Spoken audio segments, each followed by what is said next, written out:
The moment that stunned Washington. Pam Bondi takes the stage. The annual Congressional Charity Gala shimmered with elegance beneath the crystal chandeliers of Washington's prestigious Meridian House. Lawmakers from both sides of the aisle, senators, representatives, and political insiders, mingled in rare bipartisan spirit, united by their support for children's education charities. The evening's MC, late-night comedian Trevor Maxwell, stood confidently on stage, scanning the crowd with a practiced eye. His gaze landed on a familiar face, former Florida Attorney General Pam Bondi, seated at a prominent table near the front. And now, Maxwell began, a mischievous grin tugging at his lips. We come to the audience participation portion of the night. A wave of uneasy laughter rippled through the ballroom. Politicians were no strangers to speeches, but unscripted stage moments were another matter entirely. Since we're raising money for arts education, Maxwell continued, I still locked on Bondi. I think it's only fitting we show a little commitment to the cause. He paused for effect. Pam Bondi, he said theatrically, Florida's iron-willed former attorney general. I believe you once told Vanity Fair that you sang in your church choir growing up. A spotlight swung toward Bondi, catching her mid-conversation. The room fell into a hush. Maxwell's intention was obvious to all. It was meant to be awkward, a light-hearted ambush. The audience braced for the cringeworthy spectacle of a composed conservative figure being pulled into spontaneous performance. How about giving us a sample of those vocal talents? Maxwell teased, gesturing toward the stage. For the children, of course. Phones emerged across the room, ready to capture either an awkward refusal or an even more awkward performance. Congressman Jalen Morris, a frequent on-air opponent of Bondi, smirked openly from a nearby table, clearly relishing the moment. Bondi sat motionless, her expression unreadable. Then, to everyone's astonishment, she stood. She smoothed her deep blue gown, nodded once, and walked gracefully toward the stage. What followed would leave the entire ballroom speechless. The tone of the evening would shift entirely. By morning, clips of what happened next would be trending across every major social media platform. Pam Bondi's public image had long been cast in stone, tough, exacting, and relentlessly on message. As Florida's first female attorney general, she built a national reputation on prosecuting fraud and championing conservative causes. Her critics called her rigid, her supporters unwavering. She was known for sharp debate, not stage presence. Meanwhile, Trevor Maxwell had made a name for himself by provoking precisely these kinds of moments, placing political figures in uncomfortable spots and watching them squirm, all in the name of entertainment. But what happened at the Meridian House that night didn't follow his script. For Maxwell, this gala was a career-defining opportunity, a chance to move from cable comedy into the halls of Washington respectability. For Bondi, it marked a subtle but strategic rebranding, a move from prosecutor to national political personality. The room was filled with Washington's elite. Cabinet secretaries sat beside tech donors and policy influencers.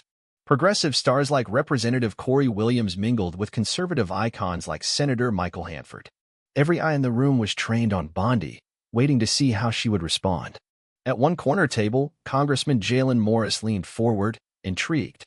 Pam Bondi was about to deliver a moment no one expected, one that would transform not only the evening, but the narrative surrounding her for years to come. From setup to showstopper, Pam Bondi redefines herself with a single song. Congressman Jalen Morris, who had sparred with Pam Bondi in numerous televised debates on criminal justice reform, leaned in with a smirk. He had once labeled her rigidly programmed and emotionally disconnected, a critique he was more than willing to echo in front of his progressive allies at the table.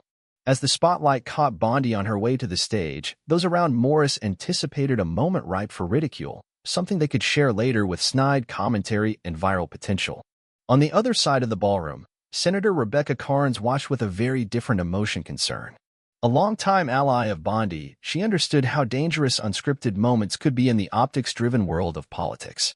A misstep now could unravel years of careful media management and provide endless fodder for critics. The silence in the room was absolute as Bondi ascended the 3 short steps to the stage. Trevor Maxwell stood off to the side, offering her the microphone with a look that suggested the punchline had already landed, no matter what happened next. Bondi took the mic with a calm that surprised many. Well, she said, steady and composed, it's been a while. She squinted into the spotlight and turned toward Maxwell. What would you like me to sing, Trevor? Momentarily caught off guard by her willingness, Maxwell quickly recovered. How about something patriotic? That's on brand for you, isn't it? His tone was teasing, barely concealing the sarcasm. Bondi smiled, unfazed. Patriotic works for me. The audience, expecting an off-key, hesitant performance, collectively braced for second-hand embarrassment. What they got instead was the beginning of something few saw coming. "Before I begin," Bondi said, turning slightly to face the entire audience, "I should share a little context." She paused, letting the moment breathe. "My grandfather was a music teacher in rural Georgia for over 40 years. He taught me to sing before I could even read." The room shifted, subtle, but noticeable. Bondi rarely revealed personal history that didn't directly serve her legal or political credentials. "When I was 14, she continued, I was offered a music scholarship. I turned it down to study law. I wanted to make a different kind of impact. My grandfather understood, but he made me promise never to stop singing." The room stirred. Even Maxwell, who had orchestrated the setup, now stood a little straighter, sensing a narrative shift. Congressman Morris leaned to whisper something snide to his companion, an act captured on camera that would later stand in stark contrast to what followed. "So," Bondi said with quiet dignity, "if this was meant to embarrass me, I'll take it as a chance to honor my grandfather." Maxwell, feeling the spotlight turn, made a half-hearted joke. "We're all eager to hear you sing, though I can't promise a record deal." The laughter this time was thinner, less confident. Bondi nodded to the music director.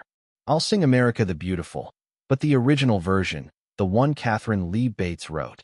The pianist hesitated, then began a gentle, unexpected arrangement that hinted at complexity beyond the usual patriotic fare. As the introduction faded, Bondi closed her eyes briefly, then began to sing. From the first note, it was unmistakable. This wasn't the voice of someone fumbling through a novelty performance. Her warm, rich mezzo-soprano floated through the ballroom with professional precision and emotional depth. The tone, the control, the phrasing. It was clear this was a voice shaped by both training and experience. Gasps rippled through the audience. Phones that had been lifted to capture a train wreck stayed aloft for an entirely different reason. Even Maxwell's face shifted from confident amusement to stunned disbelief. Congressman Morris straightened in his seat, his earlier smirk replaced by something closer to awe. Senator Carnes, once anxious, now watched with pride. By the second verse, Bondi's voice swelled with power but never lost its clarity. The pianist, now fully engaged, adjusted his playing to match her strength. Waitstaff stopped mid-service. Guests forgot the political divides that usually defined their seating arrangements. Even the most hardened partisans sat in genuine appreciation. By the time she reached the bridge, the transformation was complete, not just of the moment, but of Bondi's public image. The polished prosecutor and relentless debater had revealed a hidden dimension, not a manufactured vulnerability, but an authentic one. Her performance was not just good, it was moving. And in that ballroom, filled with Washington's most powerful people, political calculations gave way, if only for a few minutes, to something simpler and far rarer: shared admiration. Pam Bondi's encore moment. When one song silenced Washington as Pam Bondi reached the final verse of America the Beautiful, her vocal control stunned the audience. She navigated the song's most challenging notes with an ease that would have impressed seasoned professionals.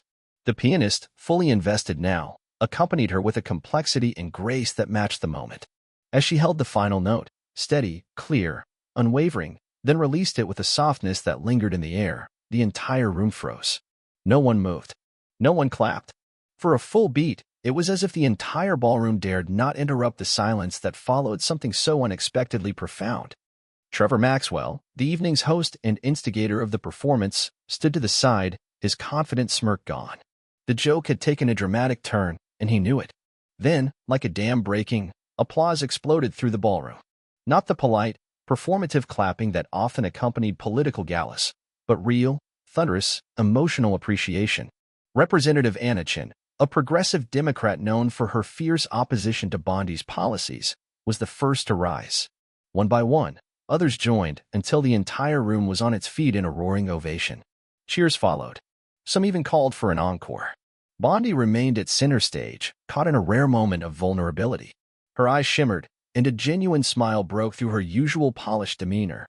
The images captured during that instant, an unguarded expression, hands folded over the microphone, visibly moved, would later go viral, hailed as a humanizing glimpse into a figure typically portrayed through harsh political lenses.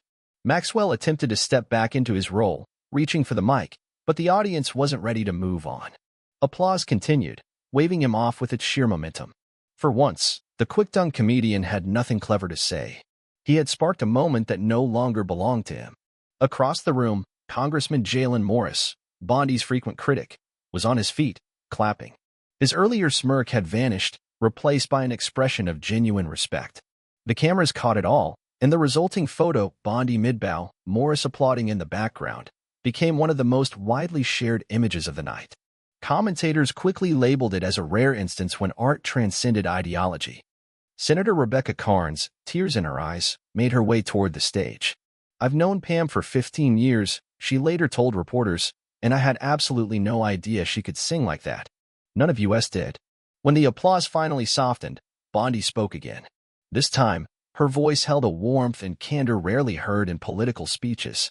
"My grandfather always said music reminds us of our shared humanity," she said, glancing across the crowd. "And in times like these, when we spend so much time focused on what divides us, maybe we need that reminder more than ever." The remark, simple and unrehearsed, struck a deep chord. It would be quoted extensively in the media over the coming days, framed as a rare, sincere moment in a city too often driven by posturing and sound bites. Maxwell returned to the microphone at last. To his credit, he didn't try to reclaim the moment for laughs. "Well," he said, a smile creeping back, "I think we've all just learned never to underestimate Pam Bondi." He extended a respectful hand, which Bondi accepted. Dozens of cameras captured the handshake, a quiet acknowledgement of how a moment designed to fluster had become one of triumph. As Bondi stepped down from the stage, the path back to her table became a receiving line. Figures from across the political spectrum stopped to shake her hand or offer a kind word. Even Cabinet Secretary David Rodas, typically stone-faced, was overheard saying, "In 30 years of Washington events, that might be the most surprising thing I've ever witnessed." Most notable of all was Congressman Morris. He approached her, paused for just a second, then offered his hand. "We still disagree on almost everything," he later admitted to reporters. "But talent like that, it transcends politics." That was a masterclass in grace under pressure. The program eventually resumed, but something had changed. The atmosphere in the room was lighter, warmer, almost reverent. Staff later confirmed that the fundraising appeal that followed raised nearly double the expected amount, with donations pouring in from both parties. What had begun as a playful attempt to catch a conservative figure off guard had turned into something extraordinary, a moment that challenged assumptions, inspired unity, and offered an unexpected glimpse into the humanity behind the headlines. By midnight, video clips of Bondi's performance were spreading online. By morning, they had gone viral. The charity's official recording hit 7 million views within 24 hours. Hashtags like #PamCan'tSing and #BondiSurprise trended nationwide. Cable news shows, usually eager to critique Bondi, aired glowing segments, highlighting her poise, talent, and composure. Political analysts, once quick to dismiss her as a hardliner, found themselves reassessing. Cultural commentator Regina Williams captured the sentiment best on a morning show the next day. "This wasn't just about a good singing voice. It was about seeing someone we thought we knew show us something true and beautiful." And in today's political landscape, authenticity like that hits differently. It sticks. And it did. The aftershock of a song. How Pam Bondi's unscripted moment reshaped a political narrative. Political strategists from both parties quietly acknowledged what had just happened. Pam Bondi had rewritten her public narrative in under 3 minutes. "This is a game changer," said Democratic media consultant Marcus Jeff. "We've spent years framing her as rigid and one-dimensional. In one spontaneous performance, she shattered that image." It's a powerful reset in the public mind. The impact was immediate. Interview requests poured in, not from partisan outlets or political platforms, but from lifestyle shows, cultural magazines, and media voices that had previously shown little interest in her policy-heavy persona. Many specifically requested to discuss her musical background instead of her politics, a subtle yet profound shift in how the media approached her story. "This is a textbook case in humanizing a public figure," remarked Republican media strategist Victoria Huang. And the irony is, it wasn't a strategy. It wasn't polished or rehearsed. That's why it worked. Voters connect with unscripted authenticity in unseen dimensions. This reminded everyone that politicians are more than policy machines. Most surprising of all was the wave of rare, cross-partisan appreciation. Conservative outlets, which might have otherwise criticized the setup as a liberal stunt, instead celebrated Bondi's poise and vocal talent. Meanwhile, several progressive commentators, who typically had little positive to say about Bondi, acknowledged the moment with genuine respect. "I've disagreed with Pam Bondi on nearly every issue she's ever supported," tweeted liberal commentator Michael Frazier. "But that performance? That was incredible. Credit where it's due." Trevor Maxwell, the comedian who initiated the moment, handled the aftermath with unexpected humility. On his show the following night, he opened with a self-deprecating monologue.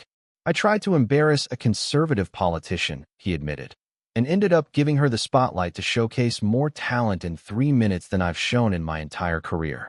That, folks, is what we call a backfire." His candid acknowledgement earned praise, even from political rivals. Conservative pundits applauded his willingness to take the loss with grace, noting how rare such honesty had become in public discourse. The charity itself reaped the benefits. Donations surged in the days following the gala. Many contributors mentioned Bondi's performance directly in their notes. The organization's executive director reported gifts coming in from individuals across the political spectrum, staunch progressives and conservatives alike. It was a rare and welcome display of unified goodwill. Media coverage continued for weeks. Journalism schools and political science departments began using the clip as a case study in authenticity and narrative disruption. "One real moment can reframe an entire public image," said the dean of a leading journalism school. "This incident will be studied for years as a lesson in how powerful unscripted vulnerability can be." Political consultants likewise took note. At campaign workshops and communications panels, Bondi's performance became a reference point. "You can't fake that kind of moment," said veteran strategist Thomas Reynolds. And because it was unplanned, it carried more impact than any focus group speech ever could. 6 weeks later, a university that had previously canceled Bondi's appearance due to student protests invited her to speak again. The student body president explained the decision. "We may still disagree with her politics, but when someone shows real depth and dignity under pressure, that deserves to be heard." This emerging sentiment, that surprising dimensions could open doors to dialogue, echoed across political commentary in the following months. Analysts pointed out that while moments like these might not change hardened ideological positions, they created space for more respectful conversation and a recognition of shared humanity. Perhaps the most significant development came 3 months after the gala. Bondi launched a national initiative focused on expanding access to arts education in underserved communities. At the press conference, she spoke not as a former prosecutor or political figure, but as someone shaped by music. "During difficult times in my youth, music gave me confidence, purpose, and belonging," she said. "Every child, regardless of where they come from, deserves access to that kind of transformative experience." The initiative received bipartisan backing that would have been unthinkable before her viral performance.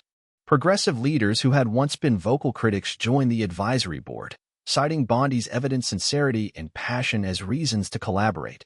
"In a single, unscripted moment," wrote political analyst Jordan Tai in a widely shared op-ed, "Pam Bondi reminded the country that public figures contain multitudes. And that reminder, however brief, can be powerful enough to challenge the divisions we've come to accept as permanent."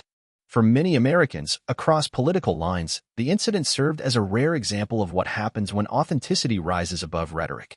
It was a reminder that public figures, like all people, are often more complex than the narratives assigned to them. In a personal interview months later, Bondi reflected on the moment that changed everything. "My grandfather always told me music speaks to something deeper than intellect. It speaks to the soul, to our shared humanity. And in times like these, maybe that's something we all need to remember." What began as a joke meant to unsettle a conservative figure ended as something far more profound, a genuine moment of grace that, however briefly, bridged a chasm in America's political culture. It didn't erase differences, but it softened them. It didn't rewrite ideologies, but it reminded us of the people behind them. And that, in today's climate, was nothing short of extraordinary.